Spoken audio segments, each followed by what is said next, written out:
Hello दोस्तों, नमस्कार, प्रणाम। हम मोना देवी लोक गायिका और दुल्हन उतारते समय का गाना मैं गाने जा रही हूँ। थोड़ा हमारे चैनल पर आप लोग ध्यान दीजिए। हंसी हंसी पूछ ली अम्मा हो कवानी अम्मा, हंसी हंसी पूछ ली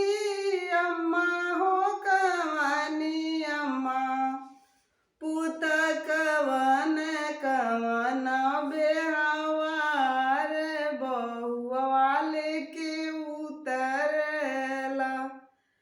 पूत कवन कवन बेहवार बहुआ लेके उतरला, पान खाइले फूल बेला से के देइले, पान खाइले फूल बेला से के देइले, अम्मा से नूरा के कैली बेहवार बहुआ लेके उतरली, अम्मा से नूरा के कैली बेहवार बहुआ लेके उतरली, हंसी हंसी पूछली चाची हो कवानी चाची, हंसी हंसी पूछली चाची हो कवानी चाची, पूता कवन कवन बेहवार बहुआ लेके उतरला, पूता कवन कवन बेहवार बहुआ लेके उतरला, पान खाइले फूल बेला से के देइले, पान खाइले फूल बेला से के देइले, चाची से नूरा के कैली बेहवार बहुआ लेके उतरनी, चाची से नूरा के कैली बेहवार बहुआ लेके उतरनी, हंसी हंसी पूछली फुआ हो कवानी फुआ, हंसी हंसी पूछली फुआ हो कवानी फुआ,